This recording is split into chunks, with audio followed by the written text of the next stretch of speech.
Hello there. This is another episode of Fred and John Talks. Welcome. This is going to be an interesting topic today.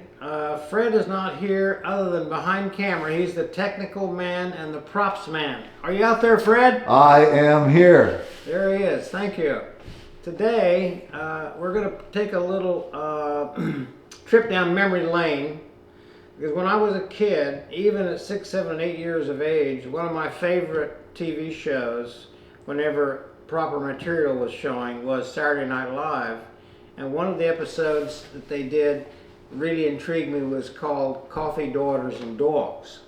So today's episode is about coffee, sons, and mothers. So here's the coffee.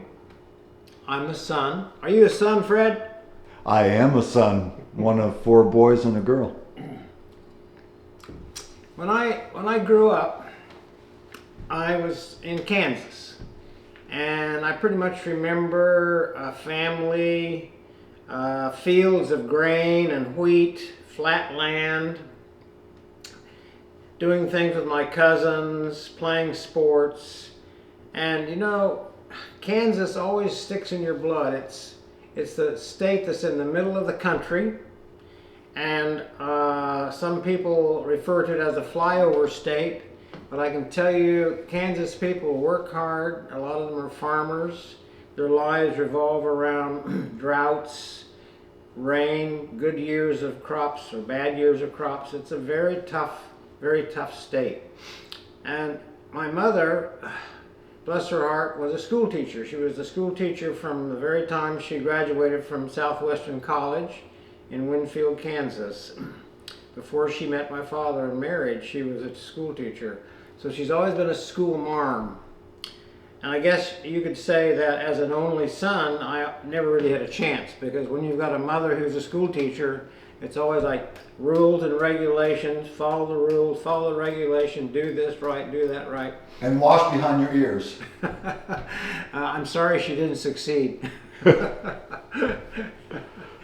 You know, one of the things that I remember about my mother, Fred, was that she always said to me, your name is your heart.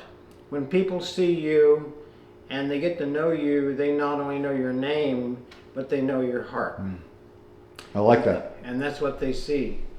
And she would also say, your reputation is your name. So that whenever they talk about you, when they talk about John Graham, you want them to think about somebody who's doing the right thing, doing good for the world, or making a contribution to the world. And those things have stuck with me all these years of your heart is your name, and your name is your heart, and your reputation as well. She was my mother was a very calm soul. Didn't really yell very much, but she had one of those motherly looks from the, I was born in 1942, and so in the 40s and the 50s and 60s when I was a youngster, she only had to do that look, that grandmother look. Did you really mean to do that? You know what's coming next, don't you? So You knew my mother? yeah, I knew your mother. You mean your mother's like my mother? Yeah. Well, we're pretty similar ages, so we probably had that generational mother thing. Yeah. So I tried to toe the line. I was a little mischievous. I do remember smoking in the bathroom one afternoon. Some Salem cigarettes, which was really big at that time. You had to smoke Salem. If you were going to smoke at all, you had to have a menthol cigarette. I mean, that meant you were double cool. You were smoking and you were smoking menthol. And I was pretty sure that I wouldn't be detected, but of course that failed. And I remember getting a good spanking that evening.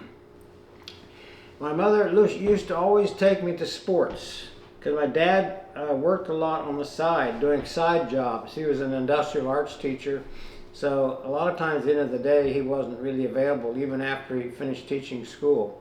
So my mother would take me to play baseball or basketball or tennis, and primarily I seemed to excel at tennis. And probably more than my father, she would be there at the courts watching or waiting, or come early to pick me up and watch me play tennis. So that sort of stuck with me during my earlier life prior to college. When I went off to college, I lived in Davis, California, and I lived in Berkeley. And I didn't come home that often, but most of the time it would be my mother who would call me and say, you know, why haven't we heard from you? What are you up to? Are you okay? You know, wanting to know about my well-being. I guess that's a very motherly concept, to check up on their kids. So I always appreciated that, even though I didn't call her or my father as often as I should have. It was usually her checking up on me. Whenever I lived in Australia later on after college, I'm graduating from Berkeley. I lived in Australia for quite a few years. And actually, I should backtrack a moment and say that when I left the States, even going to Australia, I caught a freighter out of Redwood City in California. So I was on a freighter for quite a few weeks, going to eventually Tahiti, first Hawaii, then Tahiti, and then New Zealand. And got off in New Zealand and did skiing in New Zealand, and then flew to Sydney, Australia. But whenever I lived in Australia, I was really very bad about keeping in touch with my parents. But now we're talking also about the 60s, into the 1960s, 1970s. So you didn't have snail mail and email, and even making a long distance call was a big deal to get connected. And the time zone changes between the southern hemisphere and North America were very, very difficult to time calls. But I would get letters from both my parents, and yes, they wrote me more than I wrote them, but it would usually be my mother who would write the letters of, "You're not keeping in touch with us, we don't know what's going on with you."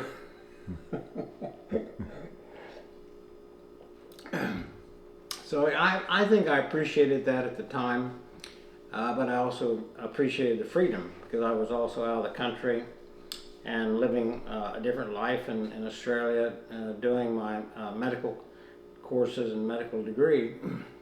So mother at that point was not as big a deal as I was getting older. But you know, when I returned to America in the 70s, after I'd done some training and started living in Baltimore, I found that I was visiting my parents more in Sacramento. They lived in Sacramento, California at that time.